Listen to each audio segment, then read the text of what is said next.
yo le dije al Señor, salva a mis hermanos. Y mis hermanos me decían, usted no me compra. Usted me está comprando con dólares. ¿Cómo se me dio lo que te voy a decir, sinvergüenza? Con dólar, a punta de dólar te meto al cielo. Y en un año te viene un trato de Dios para tu vida, ¿oíste? Te viene un trato. Acuérdate lo que te dije, que soy profeta de Jehová. Soy tu hermana mayor y soy tu madre espiritual. Pero ¿sabes una cosa? Porque quien te ha dado comer el pan he sido yo.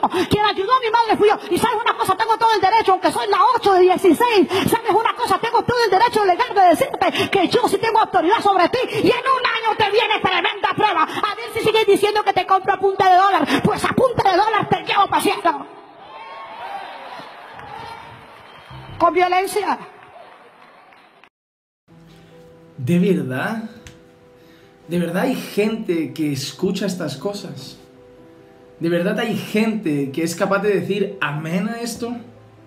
¿De verdad hay personas que son capaces de escuchar a esta mujer? Porque, para empezar, pastora, no. Pero ella misma se proclama profeta. Ella misma se proclama madre espiritual. Le ha faltado llamarse querubina ungida. Yo no sé, pero nada de lo que ha dicho, absolutamente nada, ni un triste segundo de este corto fragmento tiene base bíblica. Si leen la Biblia, es imposible que escuchen y den crédito a personas como esta. ¿A punta de dólar te meto en el cielo? Primero, ningún ser humano es capaz de meter a otro ser humano en el cielo. Entiendo que se refiere a la salvación, pero nadie de esta tierra, ningún ser humano, nadie de nosotros es capaz de meter a otra persona en el cielo. Esas amenazas, esas ironías, te va a venir en un año, te va a venir algo. Igual nos ha venido el coronavirus porque alguno ha hecho enfadar a este elemento. Pero la realidad es que, miren, nadie mete a nadie en el cielo. Solo hay salvación a través de Jesucristo. Y la salvación a través de Jesucristo es únicamente por gracia, mediante la fe en Jesucristo. Esta gente que cree que tiene derechos sobre personas, que cree que tiene poder sobre personas, que cree que tiene derecho de manipular, gobernar a personas, y que tienen a esos miles embobados, anonadados a sus pies, que solo buscan al final obtener las riquezas que ellos tienen con sus casas en Miami y sus propiedades de lujo. En serio, la gente que está delante de ella no son víctimas. Son verdugos de su propio destino en el infierno, porque al final buscan lo que esta mujer les ofrece. Esto es una locura. Esto es una locura. Y lo peor es que sus defensores saldrán a decir: no la juzgues, Juan Manuel. ¿Quiénes somos nosotros? ¿Saben quiénes somos? Somos los que dicen lo que dice la Escritura. Cualquiera que os traiga otro evangelio, aunque sea un ángel, sea anatema. Y bíblicamente yo puedo decir que esta mujer es anatema. Anatema según la palabra de Dios. Porque lo que trae es un evangelio diferente, un falso evangelio. Y los que la sigan y vayan detrás de las mentiras que proclama, tendrán el mismo destino que ella. Esas palabras no vienen de Dios. Aleluya, denle un fuerte aplauso al Señor, por favor.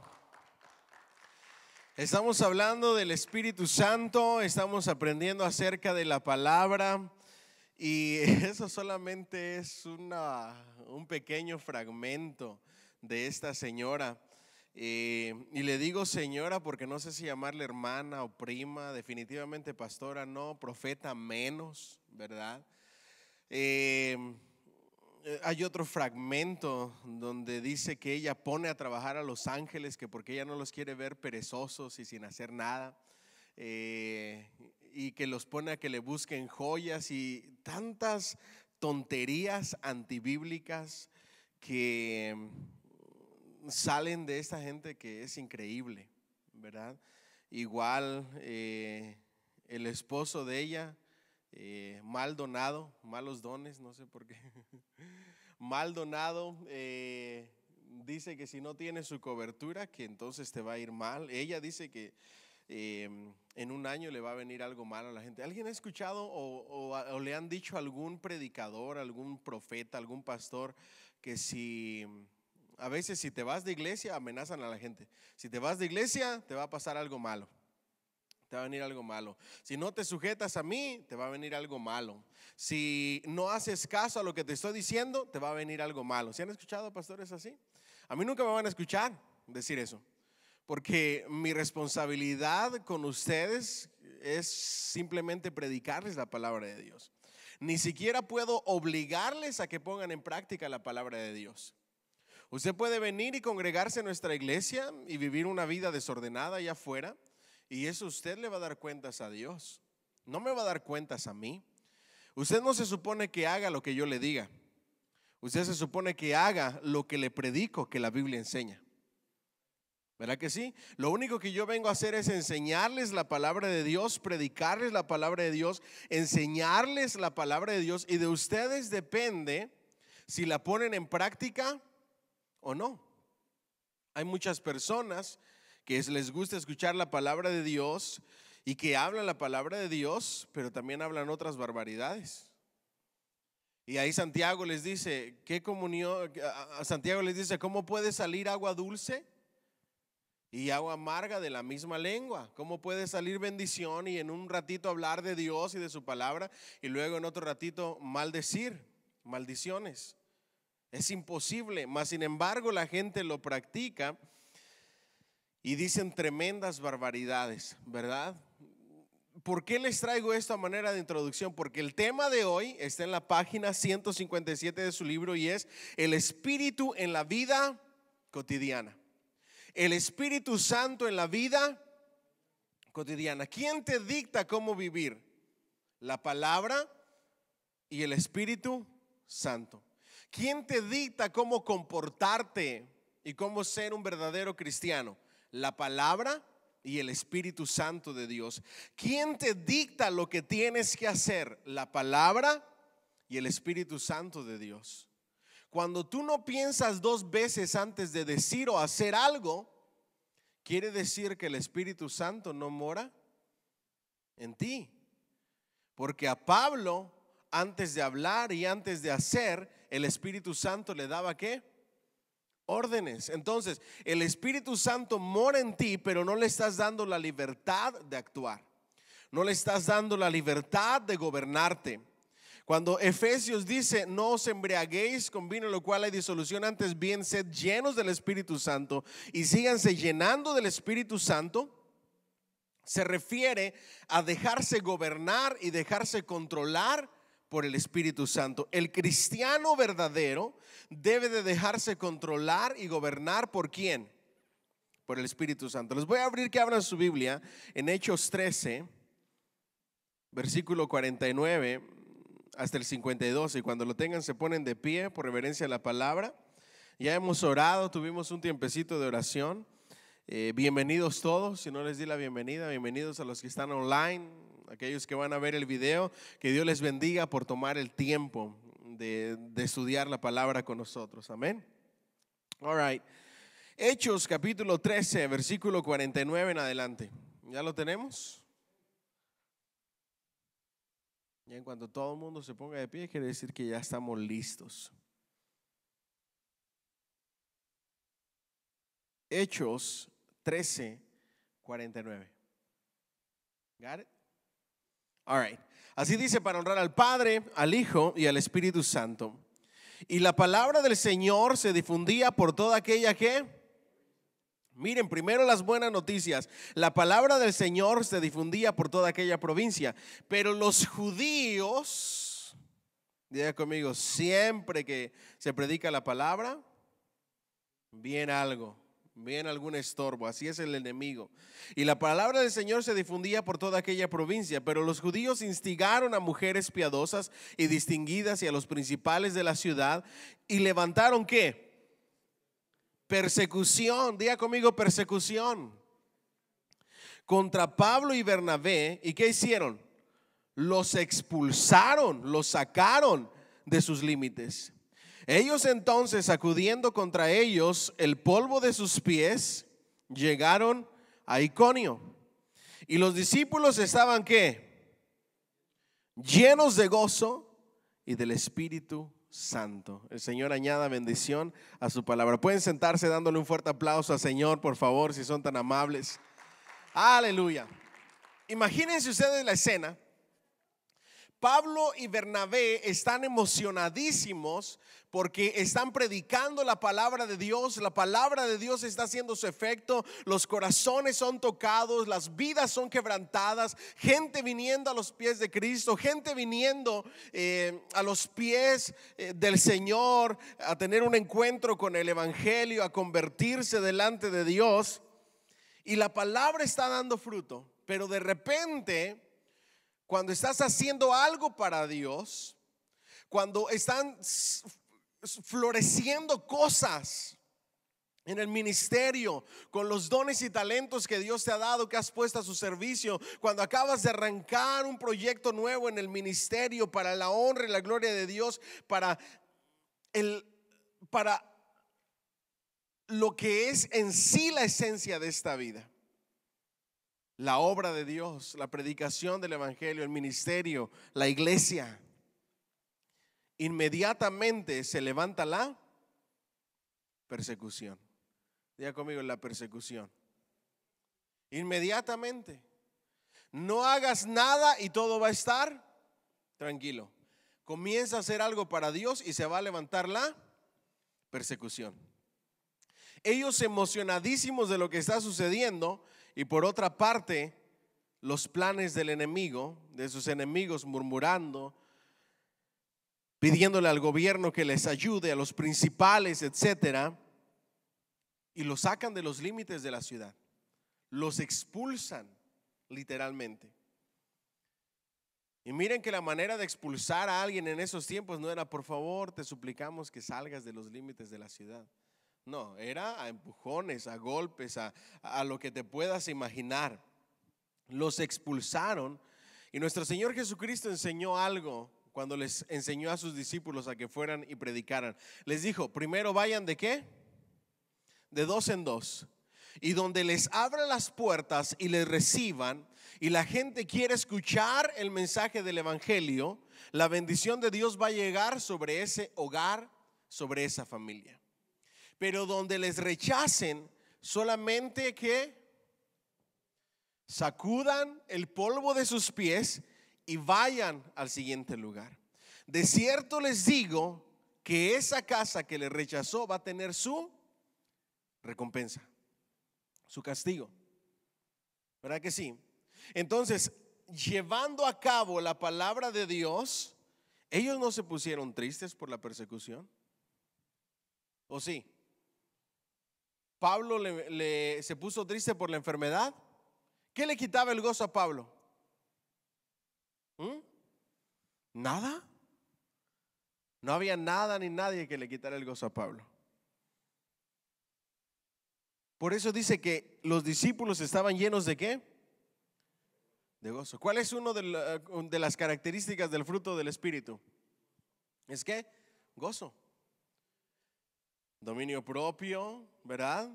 El gozo no se lo quitaba a nadie. El gozo no te lo quita la persecución, no te lo quita la enfermedad, no te lo quita la escasez, no te lo quita la tribulación, hambre, peligro, espada, desnudez. Nada te roba el gozo que te da el Espíritu Santo que mora en ti cuando tú estás lleno del Espíritu Santo.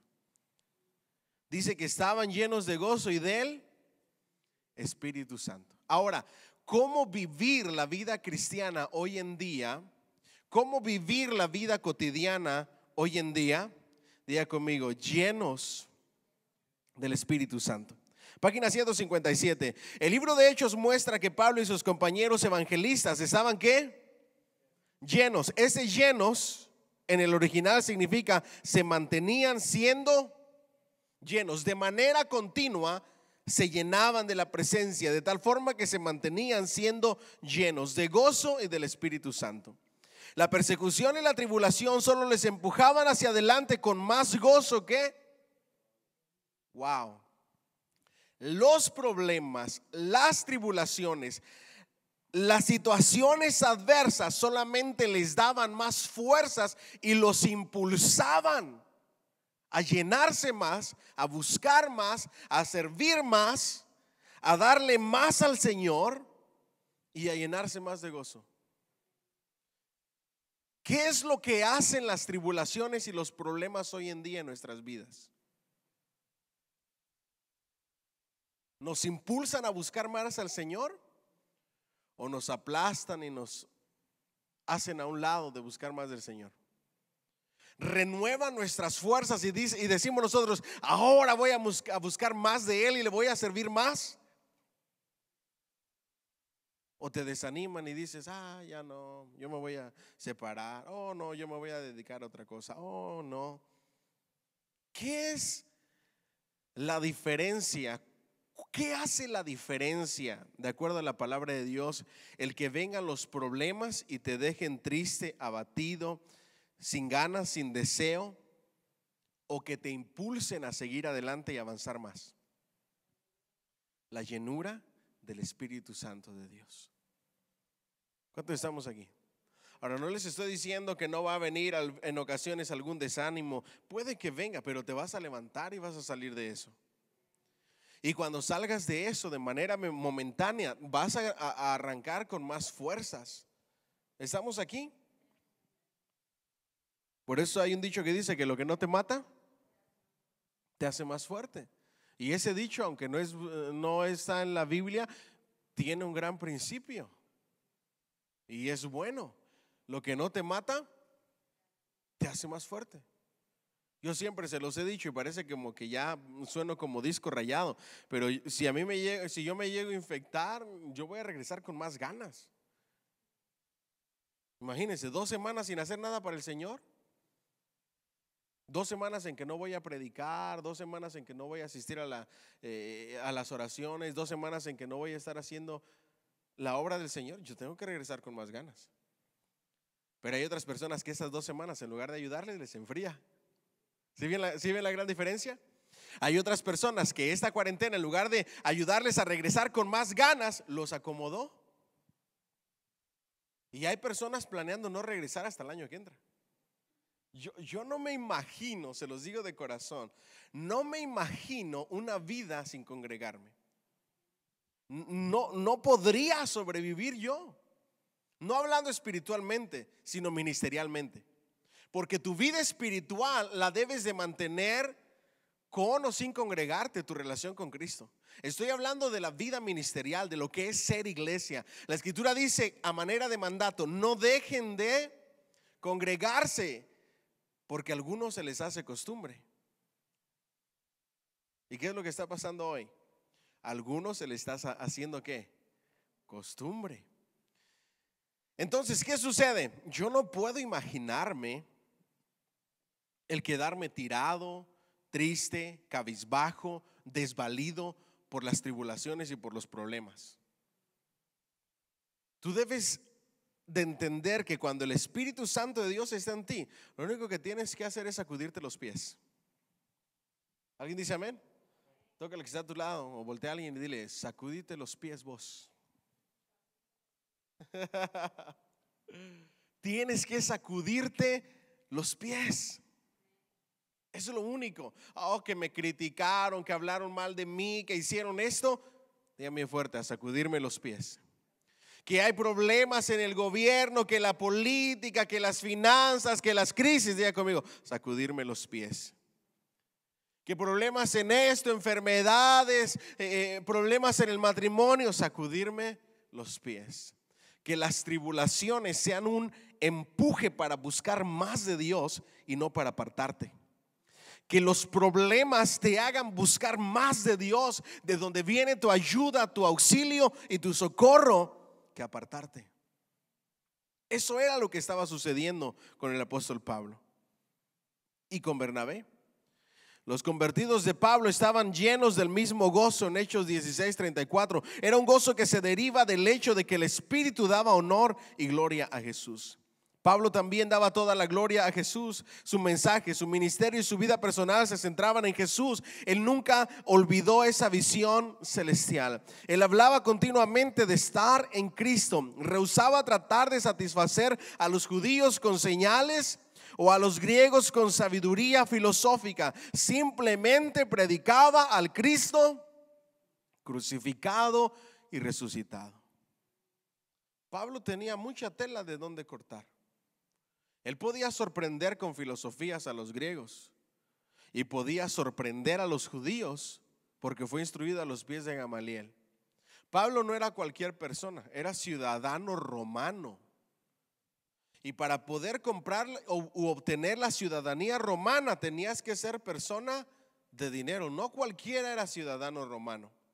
Y eso le valió en los juicios que arremetieron contra él, porque él pidió que se le juzgara como ciudadano romano, y lo tuvieron mucho tiempo en arresto domiciliario. ¿Y saben qué hizo en su arresto domiciliario? Escribir más de la mitad del Nuevo Testamento que hoy tenemos. ¿Cuánto le dan un fuerte aplauso al Señor? Diga bien fuerte: Dios sabe lo que hace. Por eso les decía, ¿cómo han aprovechado ustedes su cuarentena para Dios? Mire, si Pablo no hubiera tenido ciudadanía romana, hubiera corrido la misma suerte que otros que no la tenían. Lo hubieran matado rapidito de la misma manera. Pero Dios, que es perfecto, preparó todas las cosas para que en su arresto domiciliario escribiera muchas de las cartas que hoy nosotros tenemos en nuestra Biblia.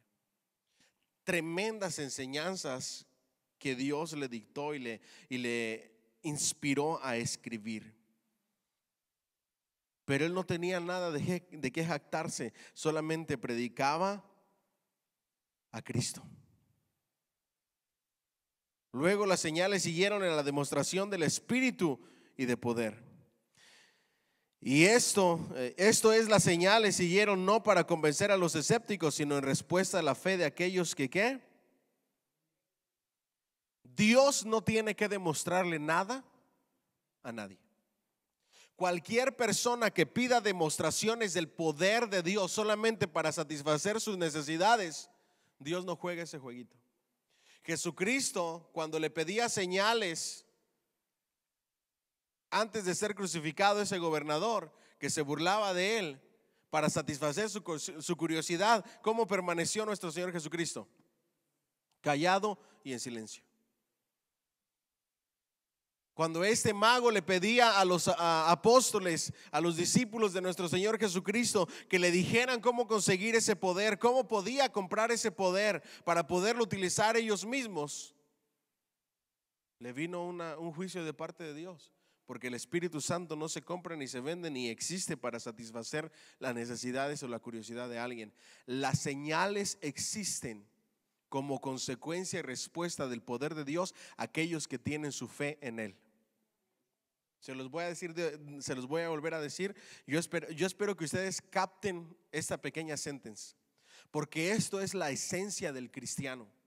Las señales y el poder de Dios existen no para convencernos de su grandeza.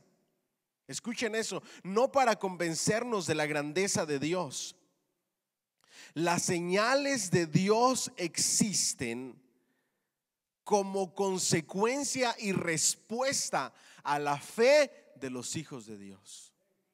Yo creo que Dios es mi sanador, y en respuesta a mi fe, el poder de Dios se manifiesta de manera real y palpable en mi vida, y si a Él le place, Él me sana y hace milagros, señales y prodigios. Yo creo que Dios es mi protector, y esa fe hace que se haga visible lo invisible, que se haga posible lo imposible, porque al que cree todo le es posible. Mi pregunta hoy en día es: ¿dónde está nuestra fe? ¿Dónde está nuestra fe? Esa es la pregunta que deberíamos de hacernos hoy en día. ¿Vamos bien? Entonces, esas señales son la respuesta a la fe de aquellos que creían. Un buen ejemplo es la respuesta o reacción del cojo de Listra a la predicación de Pablo y a su mandato. Eso está en Hechos 14, 7 al 10. Los escritos de Pablo muestran también que el Espíritu Santo era tan real y personal para él como lo era Jesús. Él reconoció el lugar importante que tenía el Espíritu en su ministerio. Hubo una ocasión en que estaba interrumpiendo la predicación de Pablo un endemoniado. ¿Se recuerdan del acontecimiento? Ustedes tenían de tarea volver a leer el libro de Hechos. Ya no sé cuántas veces lo hemos leído. Si no se acuerdan de este relato es porque de verdad, ¿ok? Pero está interrumpiendo esta persona que tenía demonios de adivinación, etcétera, lo que ustedes quieran. Está interrumpiendo la predicación de Pablo. Y está interrumpiendo. Y la escritura en el libro de Hechos dice claramente que el apóstol Pablo le preguntaba al Espíritu Santo si lo echaba fuera. Escuchen eso. Y el Espíritu Santo le decía: todavía no, espera un momento más, espera. Y cuando el Espíritu Santo le dijo: ahora sí, échalo fuera, el apóstol actuó y la persona quedó libre de ese espíritu. ¿De qué nos habla esto? De una relación continua con el Espíritu Santo. Por eso el tema de hoy, el capítulo de hoy es el Espíritu Santo en la vida cotidiana. Les hago la misma pregunta de la vez pasada. ¿Qué hablaron hoy con el Espíritu Santo? ¿Alguien que quiera decir algunas cosas que haya hablado hoy con el Espíritu Santo? ¿O estaban muy ocupados? ¿No tuvieron chance de hablar con él? ¿Se la pasaron todo el día solos en el trabajo pensando sabrá Dios qué cosas? Exactamente, ¿verdad? Entonces, si ustedes no hablaron hoy, mi tía dice: yo sí hablé. Si ustedes no hablan diario con el Espíritu Santo, si no tienen una comunión, una conversación diaria con el Espíritu Santo, si no le comentan sus cosas, si no esperan una respuesta, si el Espíritu Santo no les habla, de nada sirve este estudio, porque la esencia es conocer al Espíritu Santo como una persona que habla contigo y conmigo todos los días y que nosotros hablamos con Él. Por eso les pregunto, no tienen que decirme, pero ¿qué hablaron hoy? ¿Qué conversaron hoy? ¿Cuáles fueron las dudas que despejó? ¿Cuáles fueron los temores que quitó de ti? Porque para eso está el Espíritu Santo. Para eso existe nuestra comunión. ¿O ustedes esperan hasta estar en la noche de rodillas en la cama para escuchar al Espíritu Santo? Yo espero que no. El Espíritu Santo es una persona con la cual convives todo el día. Mora en ti. Por eso el apóstol Pablo dice: oren sin cesar. Orad sin cesar significa oren continuamente en sus mentes, con sus pensamientos. ¿Para qué? Para que podamos conversar durante el día con el Espíritu Santo. Pero si en todo el día no pensaste en el Espíritu Santo, ni conversaste con Él, dígame fuerte conmigo: estamos fritos. Y eso se va a reflejar en nuestra vida espiritual, en nuestra vida cotidiana. ¿Por qué? Porque no hay fundamento. Va a venir un pequeño temblor y la casa se va a mover como si estuviera en la arena. ¿Cuántos estamos aquí? Va a venir una pequeña pruebita y te va a derribar, porque no hay fundamento. Pero cuando tienes una relación continua con el Espíritu Santo, las cosas cambian. Todo te impulsa. Está ese ardiente deseo. Están las ganas de que Cristo ya venga y que te encuentres sirviéndole. Yo no quiero que Cristo me encuentre tirado en una cama tratando de leer la Biblia. Yo quiero que me encuentre sirviéndome. Les he contado muchos sueños, pero uno de mis sueños es que el arrebatamiento sea en día domingo cuando estamos adorando al Señor, o cuando yo esté predicando. Que no me agarre en el trabajo, que no me agarre entre semanas, que me agarre aquí en su casa y que de aquí nos lleve, que nos encuentre sirviéndole. Y si me agarre en la calle, que me agarre predicándole a alguien, que me agarre orando por alguien, que me agarre dándole consejo a alguien, en una conversación casual con alguien, dándole un consejo a alguien que lo necesita, que así nos arrebate el Señor. ¿Ustedes no piensan en eso? Sí, o soy el único que está medio raro conforme a la palabra de Dios. La Escritura dice que puede ser en cualquier momento, que Él vendrá como ladrón en la noche. Y cada día tienes que levantarte conversando con el Espíritu Santo. Y quizá la primera pregunta es: ¿será hoy, Señor? El día que tú quieras, yo estoy listo. ¿Estamos aquí? ¿Qué es lo que conversas todos los días con el Espíritu Santo? ¿Saben cuál es una de las cosas que opaca completamente la voz del Espíritu Santo? Las ocupaciones, los problemas, los quehaceres. Después de aquí tengo que ir allá, y luego tengo que hacer esto, tengo que llegar a la casa, y en la casa tengo que hacer esto. Y del Espíritu Santo, estás tan ocupado en tu vida diaria que no conversas con Él. ¿Me siguen hasta aquí? En el caso del apóstol Pablo no era así, y tampoco debería de ser nuestro caso. ¿Vamos bien? All right, vamos adelante entonces. Diga conmigo: controlados por el Espíritu Santo. Página 158. No apaguéis al Espíritu. Las cartas de Pablo a los tesalonicenses hablan solo en forma breve del Espíritu Santo. Él expresa profunda preocupación por los nuevos convertidos. Dios había establecido la iglesia mediante una acción poderosa del Espíritu, pero por causa de una violenta oposición, Pablo fue obligado ¿a qué? A retirarse. Pero por causa de a retirarse, él escribe para alentarles. No deben olvidar que el evangelio no vino a ellos en palabras solamente, sino también en poder del Espíritu Santo y en plena ¿qué? Certidumbre. Eso está en 1 de Tesalonicenses 1:5. Como resultado, los creyentes llegaron a ser ¿qué? Seguidores, imitadores de los evangelistas y del Señor, recibiendo la palabra en medio de la gran tribulación o la persecución con gozo del Espíritu Santo.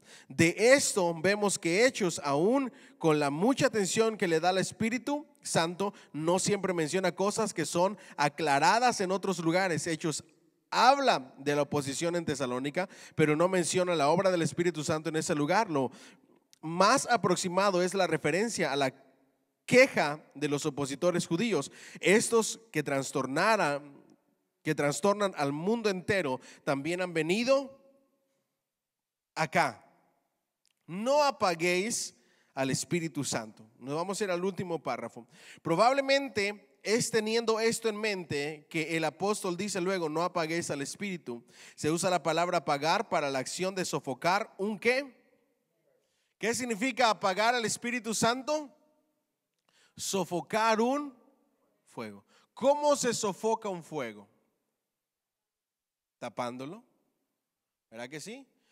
Si tú tienes una fogata y le empiezas a echar leños y leños y leños y leños, la preocupación viene: no, tranquilo, espérate, no lo vayas a apagar, no lo vayas a sofocar. ¿Ok? A eso se refiere. ¿Vamos bien hasta ahí? Marcos 9, 44, 46 y 48, donde los fuegos de el Gehenna y el lago del fuego no pueden ser apagados.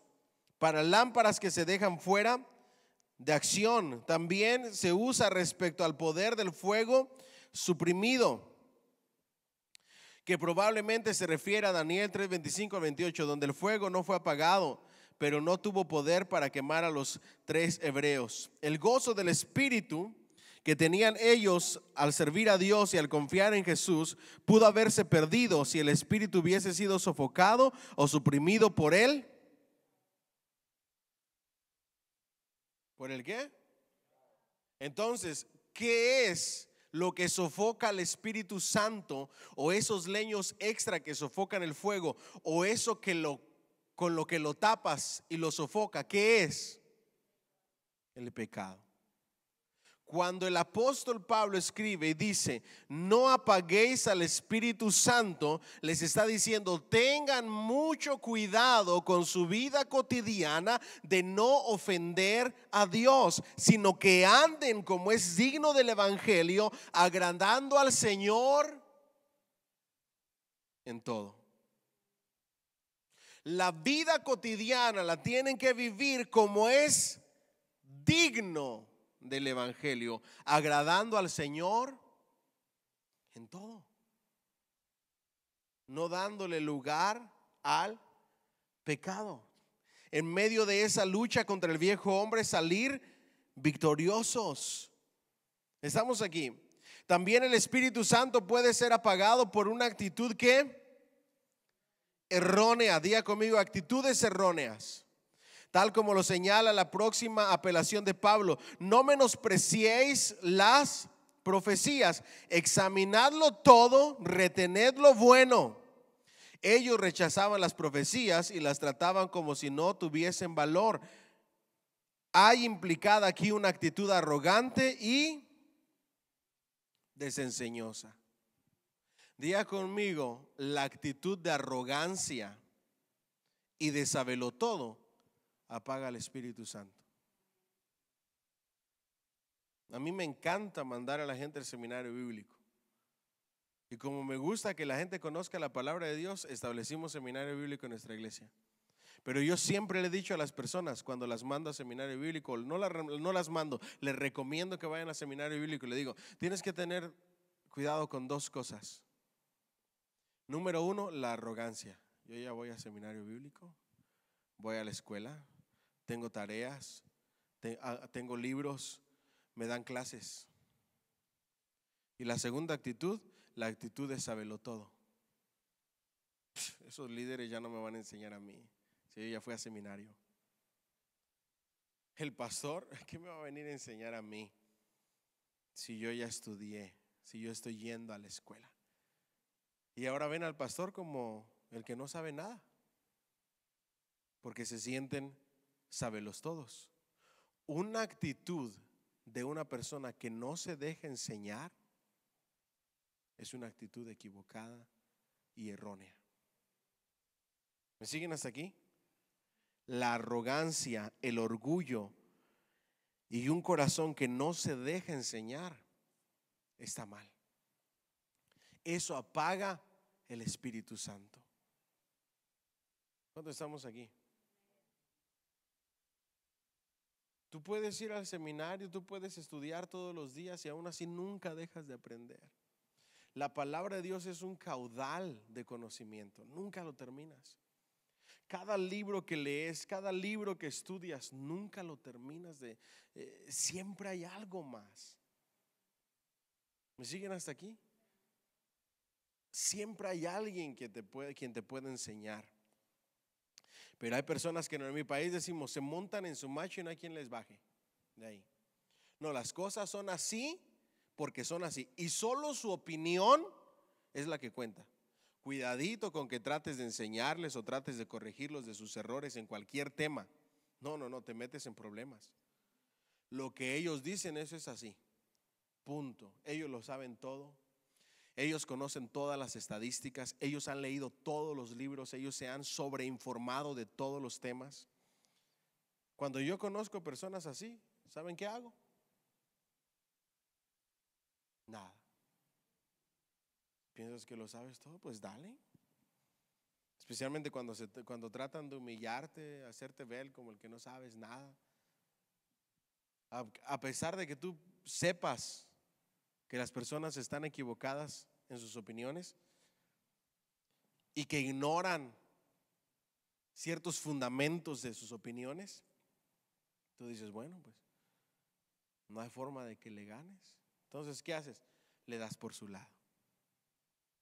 No te vas a poner a pelear o a discutir con el necio, con el arrogante, con el que no se deja enseñar, con el que no ama la sabiduría y no desea la inteligencia. Déjalo. Proverbios dice, ¿qué es mejor? Con el necio que no se deja enseñar, el arrogante, el orgulloso, que te enojes con él porque no entiende, o que te rías. ¿Sí han leído ese proverbio, verdad? Que te enojes o que te rías. Te está diciendo Salomón, ¿qué es mejor? Que me río, y no que termine enojado con alguien que no se deje enseñar. A esas personas nunca les vas a ganar. ¿Ok? Sin embargo, el desdén y la arrogancia no eran tampoco la obra del Espíritu. La respuesta no es rechazar todas las profecías por terror de que algunas pudiesen ser falsas. Más bien, debiera probarse, rechazando lo malo y reteniendo. Una persona que se deja enseñar, una persona que no le da lugar a la arrogancia, retiene lo bueno y desecha lo malo. Hay palabras que son para ti y hay palabras que no son para ti, son para alguien más. ¿Estamos aquí? Vamos adelante entonces. Último párrafo. En definitiva, Pablo no había cambiado su modo de pensar. Él estaba proclamando la verdad dada por el propio Cristo. Ellos podrían probar estas profecías, testimonios y cartas por la palabra que Él les había entregado a ellos. En realidad, ellos podían estar aguardando la salvación y no la ira que vendría sobre la tierra. El propósito de Dios para los creyentes ha sido siempre la salvación, incluyendo la completa herencia de Cristo. Okay. Los cielos nuevos y tierra nueva. No obstante, dos cosas son necesarias para que nosotros sigamos en el camino hacia el cumplimiento de esta salvación. Ellas son ¿qué? La santificación, dedicación, consagración a Dios y a su obra y voluntad. El espíritu y la fe en la verdad del evangelio. En verdad, las dos se hacen efectivas en nuestra vida mediante el trabajo del espíritu. Las dos exigen nuestra. No son las autoras de la salvación estas cosas que les estoy diciendo, sino la consecuencia lógica de la fe y de la salvación. ¿Me explico o no? Santiago dice, muéstrame tu fe a través de ¿qué? De tus buenas obras, a través de tu santificación, a través de tu dedicación al Señor, a través de tu consagración a Dios y a través de hacer la voluntad de Dios. Muéstrame que eres salvo con tus buenas obras, porque el fruto y la consecuencia lógica de la salvación son las buenas obras. Muéstrame la fe en el evangelio verdadero, no en fábulas y cuentos. En verdad, las dos se hacen efectivas, ¿ok? Mediante el trabajo del Espíritu. ¿Saben qué es la santificación? Es un proceso continuo que lleva a cabo ¿quién? El Espíritu Santo de Dios. Pero Él requiere de nosotros una respuesta. ¿Ok? Recibido mediante ¿qué? La fe. Romanos y Gálatas tratan con una gran cantidad de asuntos parecidos, pero Gálatas fue escrito en el calor de la lucha de Pablo con los ¿qué? Judaizantes. Romanos fue escrito más tarde como un tratado más general del significado del evangelio para preparar a los romanos creyentes para la esperada visita de Pablo. Los Gálatas habían provocado el asombro de Pablo. ¿Cómo podían estos nuevos convertidos escuchar a gente que deseaba que la salvación de ellos dependiera de sus propios esfuerzos? ¿De qué habla Gálatas? ¿Cuál es el tema principal a los Gálatas? ¿La salvación es por obras o por fe? Porque los judaizantes decían, tú te salvas por las obras. Y comenzaban a engañar. Y mire lo que les dice Pablo. Pablo hizo entonces una pregunta que había de darles una respuesta conclusiva. ¿Recibiste el Espíritu Santo por las obras de la ley o por el oír con fe? ¿Recibes al Espíritu Santo porque tú cumples la ley y por las buenas obras que haces, o lo recibes por fe y luego vienen consecuencias lógicas que son las buenas obras? ¿Cómo se recibe el Espíritu Santo? Por fe. Diga conmigo, por fe. Por fe de la palabra que hemos escuchado. Miren lo que les dice Pablo. Preguntó luego, ¿tan necios, faltos de inteligencia sois? Habiendo comenzado, hecho un comienzo por el Espíritu, ¿ahora vais a acabar por la carne? Algunos consideran que la expresión comenzando por el Espíritu es una referencia a la experiencia interior de llegar a ser cristianos. como parece ser el significado de comenzar en Filipenses 1:6, que promete que Dios, quien comenzó una buena obra en nosotros, la terminará. Pero estaban propensos a dos cosas: una, guardar las obras de la ley, y la otra, también se estaban dejando dominar por la carne. ¿Dónde encontramos las obras de la carne y el fruto del Espíritu? ¿Ah? ¿En cuál libro? Gálatas. ¿Qué capítulo, para ser exactos? 5 y 6, ahí. Obras de la carne, fruto del Espíritu. Dos problemas tenían los gálatas: el problema de los judaizantes, y por otro lado, que las obras de la carne o el pecado se estaban apoderando de ellos. Y cuando el pecado se apodera de ti, apagas el Espíritu Santo. Comienzas por el Espíritu y terminas por la carne. ¿Me siguen hasta aquí? Mientras él estaba con ellos iban bien, pero ¿qué pasó cuando el apóstol Pablo se fue? ¿Ah? Volvieron otra vez al mismo asunto. Y eso trae una gran enseñanza y un gran problema.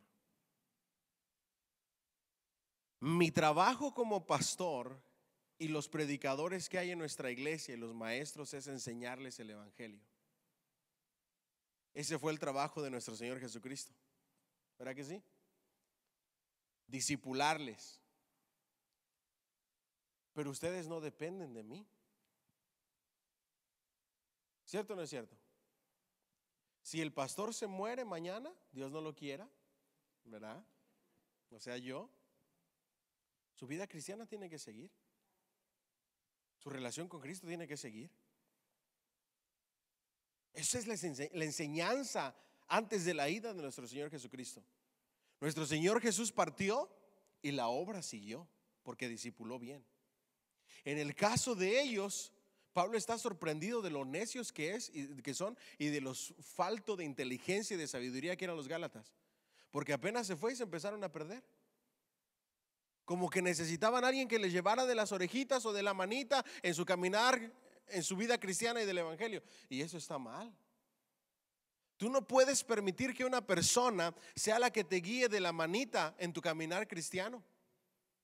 Tú no puedes permitir que sea un pastor que te lleve a punta de orejas por el camino correcto, porque si el pastor se va o la predicación de ese pastor se va, ya te apartaste. ¿Qué evangelio es ese? El que nos guía a toda verdad y el que está con nosotros todo el tiempo y el que nos debe de guiar en nuestra vida cristiana, ¿quién es? El Espíritu Santo y la palabra de Dios. En el momento que ustedes se hagan dependientes de un siervo de Dios, su vida cristiana fue un fracaso. ¿Me siguen hasta aquí? Su vida cristiana no depende de un predicador.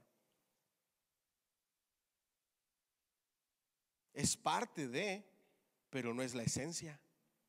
Pablo se va y estos se comienzan a apartar. ¿Ok? Y entonces Pablo les dice: no solamente me recuerden a mí como persona, sino recuerden mis enseñanzas. Si ustedes tienen mis enseñanzas, no importa que no esté yo. Es lo que Pablo está diciendo. Y lo mismo fue con nuestro Señor Jesucristo. Ya ustedes les enseñé, ahora ustedes vayan y enseñen. Esté o no esté yo de manera personal, ustedes ya tienen un camino trazado porque yo les he enseñado. Si yo, sin irme y sin enseñarme, hay gente que se pierde y se aparta del camino, y yo he visto cómo se han apartado. ¿Por qué es? Ya conmigo, un descuido en mi relación con Cristo y con el Espíritu Santo. ¿Vamos bien? Ya conmigo, la promesa del Espíritu Santo para cada uno de nosotros. Página 162. Miren cómo vamos de manera progresiva, ¿ok? Mantenernos llenos. No apagar al Espíritu Santo con el pecado, la arrogancia, el orgullo y el no querernos dejar enseñar. No permitir que las pruebas y las luchas nos aparten o nos desanimen, sino avanzar con más ganas, que sean un impulso. Recibimos al Espíritu Santo mediante la fe. Si comenzamos bien con el Espíritu, terminemos con el Espíritu. Mantengamos nuestra relación viva y palpable con el Espíritu Santo. Y vamos a la página 162, de tal manera que podamos clamar: Abba, Padre. Para presentar la misma verdad de otro modo, Pablo dice que Dios envió a Jesús como hombre para que viviera bajo la ley, con el fin de redimir a los que estaban bajo la ley. De modo que nosotros, judíos y gentiles, recibimos la adopción ¿de qué?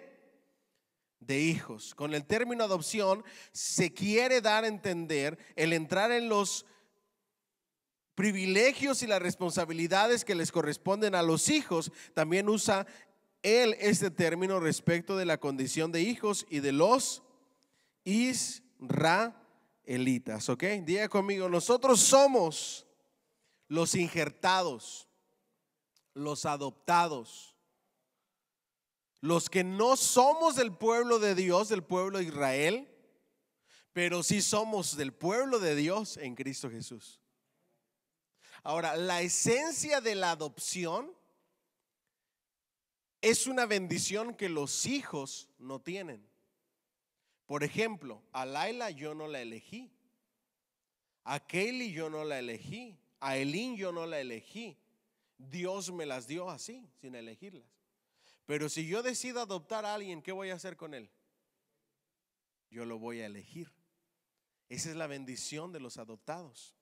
Y esa es la bendición que relata el apóstol Pablo, que nosotros somos elegidos por Dios para que anduviéramos en su caminar, haciendo su obra como hijos de Dios. Yo no sé cuánto le pueden dar un fuerte aplauso al Señor. Diga conmigo: Dios me escogió. Y ni aún así valoramos su palabra, el conocimiento, la obra de Dios, el servir al Señor, si Él nos escogió. Mi esposa me contó de un niño que estaba dando un speech acerca de la adopción y le sacó lágrimas a la audiencia hablando acerca de la adopción. ¿Y sabe con qué palabras terminó este niño que dio ese discurso? Yo espero que hoy alguien me elija para tener una familia. I hope someone pick me today so I can have the opportunity to have a family. Yo espero que alguien me escoja hoy, que alguien me elija y me dé una familia. Dios te escogió, te eligió y te dio la familia de Dios. Y todavía con todo y eso hay personas que no lo valoran y se apartan de Dios, se apartan de la obra de Dios, se apartan de la iglesia, que es la familia que Dios nos dio, la familia de Dios. Claro, le echan culpa a medio mundo, pero cuando tú ves por qué se apartaron, no se apartaron de la familia de Dios solamente. A la familia de Dios le echan la culpa, pero en realidad querían apartarse de Dios. ¿Sabes por qué? Para alimentar no el espíritu, sino que la carne. Cuando alguien venga y ustedes los vean su manera de vivir, su manera de conducirse, diciendo malas palabras, bebiendo, haciendo todo lo que hace un no cristiano, y cuando vengan y les digas: ¿qué te pasó? Y le echen la culpa a un hermano de la iglesia, al pastor de la iglesia, eso no es verdad. Esas son las excusas. El problema está en su corazón. Porque una persona que ama a Dios, cuando le hacen daño en algún lugar, se van a otro y siguen sirviendo a Dios. No se apartan de Cristo. Continúan con la obra de Dios en otra iglesia, pero su búsqueda, su relación con Cristo está intacta. Son solamente excusas. Cuando ustedes ven a una persona que le echa la culpa a medio mundo porque está tomando, porque está fumando, porque está escuchando música, porque está apartado de Dios y de la iglesia, eso es mentira. Fue la excusa que ellos tenían, pero la realidad es que su corazón no estaba cerca de Dios. No valoraron el ser escogidos, no valoraron la adopción, no valoraron la intimidad con Cristo. ¿Me siguen hasta aquí? Miren lo que dice: luego, por el hecho de que ustedes son hijos y porque todas las prometidas bendiciones que corresponden a los hijos ahora les pertenecen, Dios ha enviado el Espíritu de su Hijo a sus corazones. ¿A quiénes? Conmigo, a nuestros corazones. El que clama, ¿qué? Abba, Padre. Eso está en Gálatas 4:6 y Romanos 8:15. El Espíritu Santo es probablemente llamado aquí el Espíritu de su Hijo para recordarnos las palabras de Jesús en Lucas 24:49. Allí Jesús usó el mismo verbo enviar para decir: enviaré la promesa de mi Padre sobre vosotros. Este envío del Espíritu es claramente el bautismo en el Espíritu Santo, como se explicó en Hechos 1:4, 5 y 2:4. El hecho de que Pablo se refiere a ello como el Espíritu que viene a sus corazones no es extraño. Él todavía tiene en mente la misma venida definida del Espíritu como Gálatas 3:2. Todavía más hemos visto en Hechos la variedad de términos que usa la Biblia para la venida del Espíritu en la experiencia que pentecostal es de gran importancia aquí. Sin embargo, que Pablo establece con claridad que el hecho de que ellos son hijos es la base para enviar ¿qué? Al Espíritu. Diga conmigo: la bendición de los hijos. ¿Cuál es la bendición de los hijos? Recibir el Espíritu Santo. Ahora, hay una expresión que es la expresión de Abba, Padre. Esa expresión pudiéramos traducirla como papi, como papito, ¿ok? Pero miren lo que enseña aquí, ¿ok? Entonces dice Pablo: ya no sois esclavos, sino hijos, ¿ok?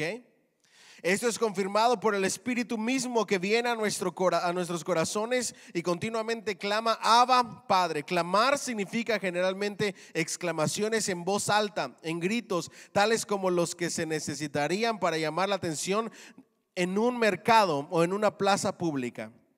Expresa una profundidad de intensidad, fervor y urgencia, mediante la cual el Espíritu mismo dentro de nosotros clama a Dios como ¿qué? Como Padre. La repetición del clamor le añade solemnidad. A menudo se dice en la actualidad que Abba era equivalente el arameo de ¿qué? Papá. En calidad de una forma de trato familiar, resulta agradable pensar que tenemos el privilegio de comunión más íntima con el Padre por medio del Espíritu. Verdaderamente así es. Sin embargo, Abba es realmente el correspondiente arameo para él padre o padre. Se usaba en el círculo familiar, pero en esa sociedad los niños no decían papá, muy respetuosamente decían ¿qué? Padre. Entonces, la interpretación correcta es oh padre, que si lo traducimos a la actualidad por la familiaridad y el círculo íntimo de familia, es lo que dirían hoy daddy, papi o papá. Ese vendría siendo el término en la actualidad. ¿De qué nos habla eso? Diga conmigo: de familiaridad. ¿Por causa de quién? Del Espíritu.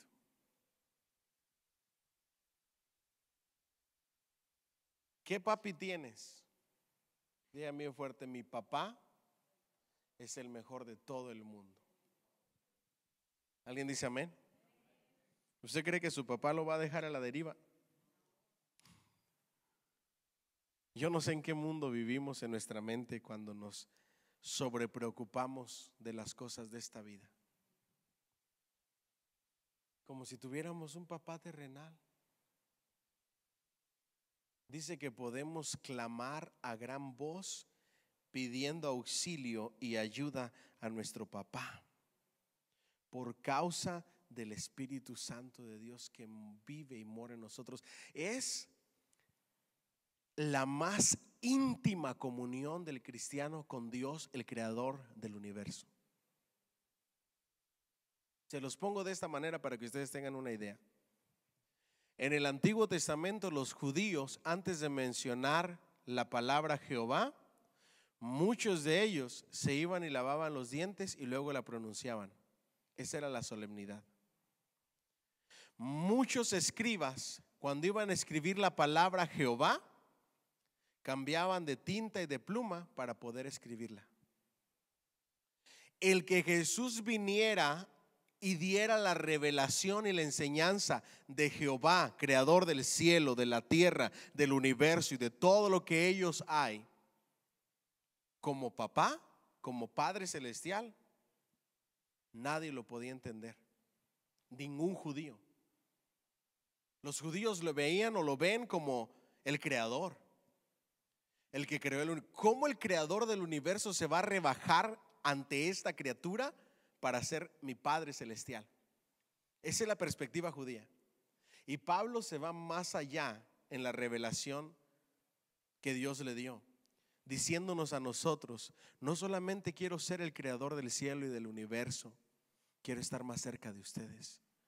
Y no solamente quiero ser su Padre celestial, quiero ser su papá, el que sabe dar buenas dádivas a sus hijos, el que les amó tanto que entregó a su Hijo único para darles salvación y vida eterna, el que los escogió, el que les libró de la esclavitud del pecado para que fueran sus hijos, el que va a estar ahí para cuando ustedes clamen por auxilio. Yo voy a ser su socorro, y como corre un papá para cuidar y defender a su hijo, así voy a ser yo, y eso quiero ser yo para ustedes.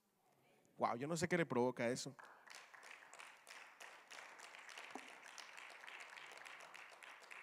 Pero ¿sabe qué es lo que me preocupa hoy en día?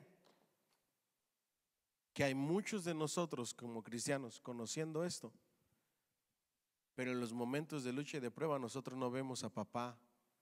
Y por causa del descuido espiritual y la lejanía y la frialdad y la falta de comunión con el Espíritu Santo en nuestra vida diaria y en nuestra vida cotidiana, lo vemos como el Dios de la Biblia, como el Padre de la Biblia, como el Dios de los relatos bíblicos, pero no creemos que sea capaz de obrar en mi vida de manera palpable, real, en mi vida cotidiana.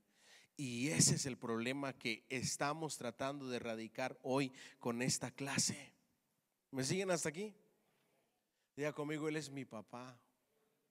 Él me cuida, me defiende, me protege, me alimenta, me provee, me sabe dar buenas dádivas. A Él puedo clamar y Él viene para ser mi auxilio, mi socorro. Yo no sé qué le provoca eso, de verdad. Dile al que está a tu lado: entonces, ¿por qué te preocupas tanto si tienes al mejor papá del mundo? Yo no quiero parecer, déjenme ver cómo les pongo esto para que no lo vayan a interpretar, porque tengo que tener mucho cuidado con cada palabra que sale en mi boca. Yo no quiero pretender, en mi país decimos valegorrista. ¿Cómo? ¿Sí entienden esa expresión ustedes? Como que todo me vale, como que a mí nada me importa. No quiero parecer imprudente, no quiero parecer o sonar como falto de, no sé, como imprudente, no sé qué otra palabra utilizar en cuestiones de lo que estamos viviendo. Pero es que yo no me siento así. Yo no me siento alarmado, yo no me siento preocupado. Ay, que si me da el virus, ay, que si no me da, ay, que cómo me voy a poner, ay, que I don't care, no me importa. Yo sé el papá que tengo. ¿Ustedes creen que mi papá no va a saber cuidar en medio de una fiebre? ¿Ustedes creen que el papá que tengo no va a saber abrazarme cuando estoy enfermo? ¿Ustedes no creen que el papá que yo tengo va a acudir como mi sanador? Yo lo creo. Ahora, si me extiende sus brazos para dormir eternamente y estar eternamente con Él, mejor. Porque para mí el vivir es Cristo y el morir es ganancia. Y yo creo en las promesas de Dios. Si vivo para Cristo, vivo. Y si muero, me voy con Él. No quiero sonar como, al pastor nada le importa, no se preocupa. Es que en realidad no me preocupa. No soy imprudente ni lo voy a hacer, o insensible, pero es que yo entiendo la palabra de Dios. Yo sé que tengo un papá que pueda acudir a mi ayuda cuando lo necesito y que tiene el poder para mantenerme sin ningún problema si Él me quiere mantener, pero que también tiene el poder para tomarme en sus brazos y llenarme de paz mientras paso una mejor vida. Y estoy bien con cualquiera de las dos cosas.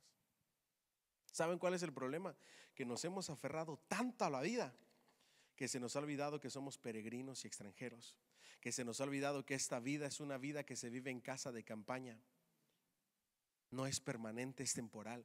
Y se nos ha olvidado que nuestra ciudadanía está en el cielo y nadie se quiere morir. ¿Sí se ha dado cuenta de eso? Antes decíamos, ay, llévame Señor, ya no aguanto esta vida. Y ahora que ya de verdad tienes la oportunidad de que, y si ya no, era jugando, era broma. A mí me ha tocado en consejería, enojadísimos las parejas. Yo me quiero separar de ella, me quiero separar de él. Y de repente sucede algo tan terrible que les digo, mira, pues si te querías separar, ahora es cuando. Y ahí sí ya no quieren. Y ahí es, cuando tú los pones entre la espada y la pared, sale lo que realmente son o lo que realmente quieren. Yo no sé qué papá tienes tú, pero yo tengo un papá que puedo clamar a gran voz y que viene a mi ayuda y que puede calmar la tempestad. Amén. Denle un fuerte aplauso al Señor, por favor. All right, las obras de la carne, ya lo hemos hablado muchas veces. El fruto del Espíritu también. Ustedes lo leyeron con más calma. El espíritu de la santidad, ok, ya también lo hemos hablado. Judíos genuinos, la ley del Espíritu, ok. Pablo contrasta la ley de Moisés con la gracia, ok. Ya conmigo, la gracia de Dios.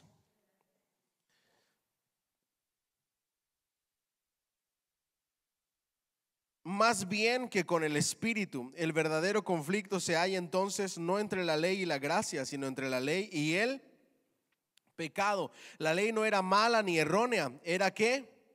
Santa, justa y buena. Estamos en la página 172. El pecado, no la ley, es lo que trae ¿qué? La muerte. Efectivamente, el pecado manifestó lo malo que es, lo pecaminoso que es el tomar una cosa buena como la ley y utilizarla para agitar todavía más el pecado. Miren esto, que esto es bien interesante. El problema no era la ley, sino la debilidad de ¿quién? Del hombre. Y a eso vino Cristo, a ayudar al ser humano. Pablo dice, yo conocí lo que era malo y lo que era pecado por causa de ¿qué? De la ley. Y la ley en sí no es mala. La ley es el maestro que nos muestra lo que está bien y lo que está mal. Pero nadie puede cumplir la ley completa de Dios por sus propias fuerzas. Solamente hubo uno. ¿Quién fue? Cristo. Y ahí es donde Él extiende su gracia sobre nosotros, su misericordia. Su gracia significa, diga conmigo, un regalo que no merecíamos. Eso es lo que significa la palabra gracia, regalo inmerecido, ¿ok? La salvación es el regalo de Dios, no por obras, sino por su amor, por su gracia, ¿ok?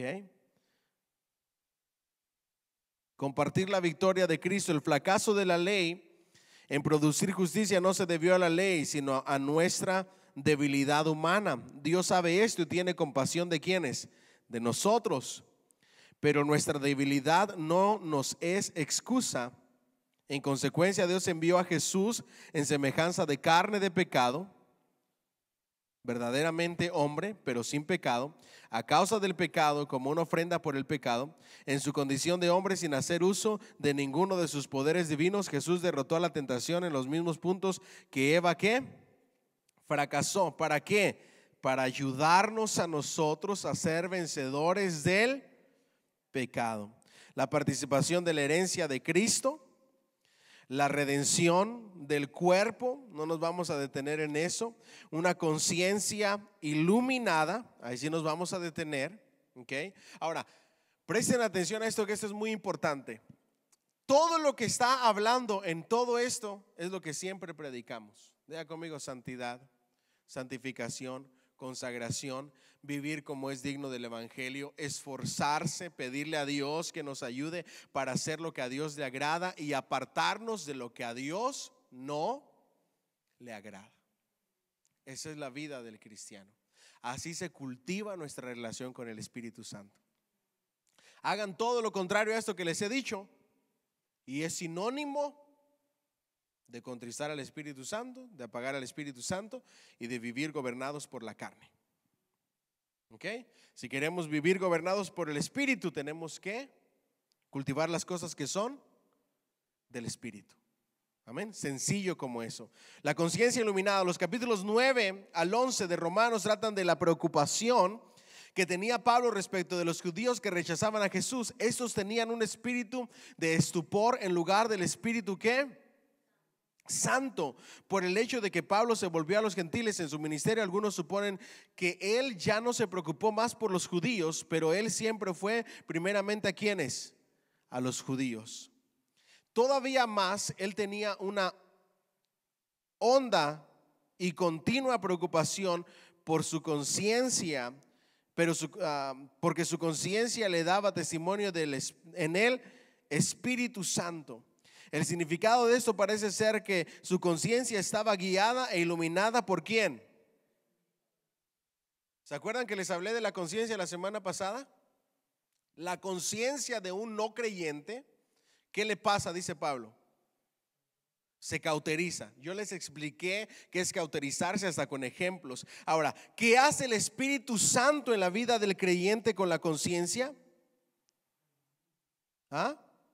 Nos guía y nos ilumina. Diga conmigo: la guía y la ilumina. Es esa alarma de cuando estás haciendo las cosas mal. Hablaba con una persona creyente apartada y me dice: pastor, he decidido regresar a los pies de Cristo o al camino del evangelio, porque cuando estoy apartado de Dios ni pecar puedo disfrutar. Entonces estoy apartado de Dios pero no disfruto pecar. ¿Por qué no disfruto pecar? Porque siempre está esa alarma ahí, lo que está haciendo no está bien. Entonces, ¿qué decidió? Regresar como el hijo pródigo. Porque siempre va a estar ahí el Espíritu Santo hablando a tu conciencia, diciéndote: lo que estás haciendo no está bien, tienes que cambiar. No te va a dejar, no te va a soltar. No vas a ser feliz con esa alarma. Es como quererte dormir con la alarma de las 6 de la mañana por horas y horas y horas. Jamás, imposible. ¿Vamos bien? ¿Por qué? Porque el Espíritu sabe y conoce la voluntad de ¿quién? De Dios. Nuestras conciencias nunca son una guía suficiente en sí mismas, ¿ok? Precisan de la palabra, necesitan la iluminación del Espíritu si han de sernos de utilidad, ¿ok? La conciencia por sí sola no es suficiente. Necesitamos la palabra de Dios que nos dice lo que es bueno y lo que es malo, y luego del Espíritu Santo que conoce la voluntad de Dios, ¿ok? Pablo sabía mediante la palabra y mediante el Espíritu que Dios todavía se preocupa por los judíos. Por esta razón se preocupaba él también. De este modo el Espíritu Santo le hizo saber también que su conciencia estaba en lo correcto y que su preocupación era correcta. Su preocupación era más que un sentimiento de solidaridad con su pueblo. Provenía del ¿qué? Del amor de Dios. ¿Ok? Adoración espiritual. Después de demostrar que Dios todavía tiene misericordia para los judíos y los gentiles que crean, Pablo pasa a dar una guía práctica para los creyentes. Los sacrificios en el templo ya no eran ¿qué? Necesarios. Cristo lo ha cumplido una vez y para siempre. Pero eso no quiere decir que tenemos que tomar livianamente hacer cosas a nuestro modo. Dios todavía nos llama a que presentemos nuestros sacrificios, no sacrificios de animales muertos, sino sacrificios vivos. Nuestros propios ¿qué? Eso ustedes se lo saben de memoria. Romanos 12, 1 y 2. No os conforméis a este siglo, ¿verdad? sino transformados por medio de la renovación de vuestro entendimiento para que conozcáis cuál es la buena voluntad de Dios, agradable y perfecta. Sino que presentéis vuestros ¿qué? Cuerpos en sacrificio ¿qué? Vivo, santo, agradable a Dios. ¿Qué es vuestro culto qué? Racional. 2 versículos que ustedes tienen que saberse de memoria sobre el espíritu y la adoración. Dios ya no requería sacrificios humanos, pero sí sacrificio de adoración y de alabanza, presentando nuestros ¿qué? Cuerpos en sacrificio ¿qué? Vivo. ¿Qué más? Santo, ahí viene la santificación, agradable al Señor. Una vida que agrade a Dios. ¿Qué es la adoración? Diga conmigo, un estilo de vida que honra y glorifica y exalta a Dios, porque vivimos para agradarle. ¿Cómo me presento como sacrificio delante de Dios? Diga conmigo, absteniéndome de las cosas que a la carne le gustan, pero que a Dios no le agradan. ¿Será eso un sacrificio? ¿Ah? ¿Es una lucha? ¿Es una pelea? Preséntate como sacrificio vivo a Dios. Presentar adoración a Dios no es un sacrificio. Para algunos de ustedes sí. ¿Cómo les cuesta levantar las manos, que es una postura de adoración a Dios? ¿Cómo les cuesta ponerse de rodillas? ¿Cómo les cuesta inclinar su rostro? Yo a veces me quedo sorprendido de la frialdad que hay en la iglesia de hoy en día. Nuestros viejitos de antes pasaban por una iglesia católica y se quitaban el sombrero y se persinaban. Y no conocían al Dios verdadero ni estaban en la iglesia correcta. Los musulmanes, los hindúes, la forma que adoran, los budistas que no conocen al Dios verdadero, su forma de adorar es diferente a la del cristiano de hoy en día. La escritura dice, doblen sus rodillas paralizadas delante de Dios. Toda rodilla se tiene que doblar delante de Dios, tarde que temprano. Esos son los sacrificios que nosotros ofrecemos. Una vida santa que agrada a Dios, y luego con el postrarse, que es adoración, proscuneo, postrarnos delante de Dios, caer de rodillas con nuestra frente en el piso. Otras expresiones de adoración son levantar las manos, inclinar el rostro, ponerse de rodillas. ¿Cuáles practican ustedes? ¿Ah? ¿Y en el culto a Dios? No, pastor, yo lo hago en la casa. ¿Y en la iglesia qué? ¿Ya en la iglesia no adora? ¿En la iglesia no se presenta como sacrificio vivo? El que tiene el Espíritu Santo no le importa ofrecerse como sacrificio vivo. No le importa el qué dirán. ¿Cuántos estamos aquí? Quiere honrar y glorificar a Dios y darle honra y gloria. ¿Ok? El uso de los dones espirituales. ¿Ok? El Espíritu y su reino. Eso nos lo vamos a saltar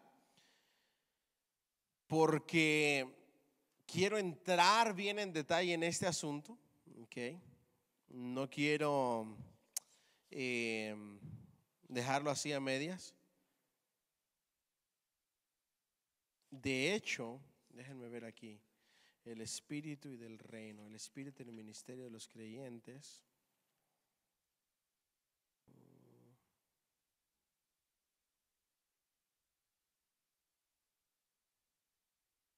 Les voy a resumir. Ok, ya casi llegamos. Les voy a resumir el capítulo 9, ¿me lo permiten? El espíritu en el ministerio de los creyentes, ¿ok? La sabiduría de Dios, viviendo como hombres comunes, más obras de la carne, el Señor para el cuerpo. También yo tengo el espíritu, comprensión necesaria, variedad de dones, honrando a Jesús, Es todo esto que nos vamos a saltar, se los voy a resumir así de una manera bien sencilla. Nosotros somos un cuerpo, ¿ok? Miembros los unos de los otros, ¿ok? Presten mucha atención a esto. Cristo es ¿qué? La cabeza del cuerpo. ¿Qué recibimos de Cristo? Nutrición y fortaleza, ¿ok? Él es el que nos da todo eso. Nosotros como iglesia somos un cuerpo, miembros los unos de los otros, cada uno un miembro en particular. Algunos son oídos, algunos otros son manos, algunos otros son dedos, otros son uñitas. Pero a veces a los miembros, dice Pablo, que no le damos mucha importancia, vienen siendo los más importantes. ¿Alguien se ha cortado una uña de más? ¿Cómo se le pone el dedito? Es un dolor terrible, para que le dé importancia a los que consideramos insignificantes. Ay, ¿qué es una uña? Arráncate una uña para que veas cómo duele. Se lo estoy poniendo al día de hoy, lo que está diciendo el apóstol Pablo. Y a veces a los que nosotros les damos más decoro, no son tan decorosos, etcétera. El asunto es que dice, no hay miembro del cuerpo más importante que el otro, ni tampoco hay función más importante que la otra. Todos son igualmente importantes e igual de necesarios. Es decir, en la iglesia cada uno tiene funciones, talentos, dones, habilidades, y todos nos necesitamos a cada uno. Todos nos necesitamos a todos. El apóstol Pablo dice, el que predica y está en un púlpito no puede ver como menor al que viene y hace limpieza, porque todos somos igual de importantes, solamente con diferentes funciones. El músico no puede levantarse el cuello diciendo, el maestrito de niños. Jamás, nunca lo hagan, porque no es bíblico. Todos somos necesarios, todos somos importantes, igual de importantes. Cada don, cada talento, cada trabajo hace que la iglesia vaya adelante. ¿Qué sería de nuestra iglesia sin la gente que limpia los baños? Terrible. ¿Y cuándo se acuerdan ustedes de ellos? ¿Quiénes de verdad de ustedes, de los que están aquí, llegan al baño oliendo a bonito, con papel en el baño y dicen gracias a Dios por los que limpian? Siempre hay papel, siempre huele rico. ¿Alguna vez se ha puesto a pensar en eso? Un día le voy a decir a los de la limpieza, no pongan papel, a ver si los valoramos. Ahí usted va a decir, esos de la limpieza sí que los necesitamos. ¿Qué va a hacer sin papel? A mandar un mensaje de texto, y si no conoce a nadie, ¿a quién se lo pide? Va a estar ahí, grite, hermana Maribel, si es mujer, ¿verdad? Papel. O si hay alguien, ¿quién anda ahí afuera? Soy yo. Ay, hermanos, díganle a uno quiere que me traiga papel, por favor. ¿Me siguen hasta aquí? Todos, no importa la función que realicemos, somos igual de importantes. Somos igual de valiosos y todos nos necesitamos a todos. No le digas a nadie no te necesito, ¿ok? Por ahí va el número 1. Después de ahí dice que Dios a cada uno de los miembros del cuerpo le dio dones, ¿ok? Un don es un regalo de Dios. Pero no solamente eso, nos dio también talentos y nos dio habilidades. Los talentos y las habilidades Dios nos las dio desde que nacimos. Eso es con lo que ya venimos de manera innata, lo que se nos da por naturaleza. Eso se llaman dones, eso se llaman talentos y habilidades. Los dones son dados por Dios después de la conversión. Por lo regular tenemos dones ministeriales, dones de poder, los vamos a analizar de uno en uno. ¿Vamos bien hasta aquí? Pero el Espíritu Santo es el dador ¿de qué? De los dones. Y Él reparte como Él quiere. Así es que si alguien no tiene el don de predicar, no lo puedes obligar a que tome un micrófono y predique. Cuando ustedes entienden eso, las iglesias van por buen camino. A mi esposa a fuerza la quieren ver con micrófono en mano. Yo sé que nadie la quiere ver gritando ahí como esa señora loca, ¿verdad? del video. Y nunca la van a ver porque Dios no le dio el don de predicar, le dio el don de enseñar. Le enseña a los niños, le enseña a los jóvenes. Su ministerio y los dones con las que Dios la equipó es el de los niños. Ha habido mujeres que le dicen: es que la esposa del pastor tiene que ser la líder de mujeres. ¿Quién le dijo eso? ¿Dónde está en la Biblia eso? Muéstremelo. Los hijos de los pastores tienen que ser músicos. ¿De dónde sacó eso? No, con que sean cristianos, gloria a Dios, no importa en lo que sirvan. ¿Estamos aquí o no? Entonces, ¿qué sucede? Dios reparte como Él quiere, y a cada uno lo dota de un don o más de uno, como Él quiere. Somos un cuerpo, y en la manifestación y el uso de los dones, el Espíritu Santo nos da sabiduría e inteligencia para usarlos de manera correcta y hacerlos ¿qué? Crecer. Dios te da un don, pero ¿quién saca lo mejor de ese don? Conmigo, yo, con la ayuda del Espíritu Santo. ¿Cómo pules un don? En la práctica. That's it. En la práctica. ¿Ustedes creen que yo cuando empecé a predicar predicaba como predico hoy? No. Mi primer mensaje fue en una convención de jóvenes, varias iglesias reunidas. El joven predicador no llegó. Yo tenía 13 o 14 años. En mi iglesia, en mi país, yo era líder de los adolescentes y yo les daba sus clases siendo adolescente. A alguien se le ocurrió decir: Arel predica, que él predique.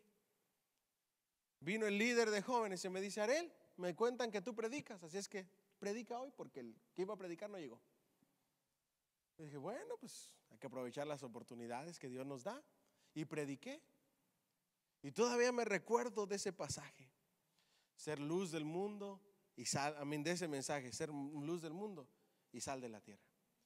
Y ahora que me recuerdo de ese mensaje, dije cada tontería y cada malinterpretación bíblica que digo: Dios mío, gracias a Dios que Dios tuvo misericordia de esos muchachos. Tú no empiezas con el don que Dios te ha dado así ya bien pulido el don. Dios te lo da y en la práctica lo pules con la ayuda del Espíritu Santo. Este es un chiste, no se lo vayan a tomar muy a pecho. Por eso dicen que los que tienen don de sanidades, de repente se le muere uno que otro en la práctica, porque se están puliendo. Ok. Oré por pero se me murió el primero, se me murió el segundo. Tampoco de esa manera. Cuando hablemos de los dones de sanidades, les voy a explicar a qué se refiere. Son enfermedades específicas, no todas las enfermedades. Entonces, ese capítulo que nos vamos a saltar, solamente de eso habla. ¿Ok? Dios reparte como Él quiere, somos un cuerpo, Él nos da los dones, nos necesitamos todos son igual de importantes, todos son necesarios. No le den lugar a la arrogancia, al hacer menos a otros por sus dones, por sus capacidades. Y dense cuenta de que necesitamos sabiduría, inteligencia para hacer crecer los dones que Dios nos ha dado. ¿Cómo? En la práctica. Vamos a ponernos de pie, denle un fuerte aplauso al Señor, por favor. All right. Entonces, la esencia de todo esto es vivir siendo llenos del Espíritu Santo. Los dones corren un peligro, se pueden adormecer, dormir. No es que la gente hoy en día no tenga dones. ¿Qué es lo que sucede? Los tienen dormidos. Porque dice la Escritura que los dones de Dios son irrevocables. Lo que Dios te da ya no te lo quita. ¿Qué sucedió? Se durmieron en el camino. ¿Cómo se durmieron en el camino? La relación y la intimidad con el Espíritu Santo y la llenura continua se descuidó. Se descuidó la consagración, se descuidó la santificación, se descuidó la santidad. Y cuando se descuidó eso, se descuidó la vida espiritual y se descuidaron los dones. Se apagó al Espíritu Santo, se contristó al Espíritu Santo y se durmieron los dones. ¿Cómo los despiertas? Descúbrelo en nuestro próximo capítulo. Así, denle un fuerte aplauso al Señor. Ahí cortamos. Vamos a orar para despedirnos. Le damos muchas gracias a Dios. Gracias a todos por estar aquí. La semana que entra va a estar intensa. ¿Están listos para eso? Va a ser extraordinario el próximo jueves. Vamos a hablar acerca de todos los dones. Les voy a dar un libro aparte. Okay. Nosotros tenemos la clase 301 donde viene de uno en uno explicado, bien interpretado cada don.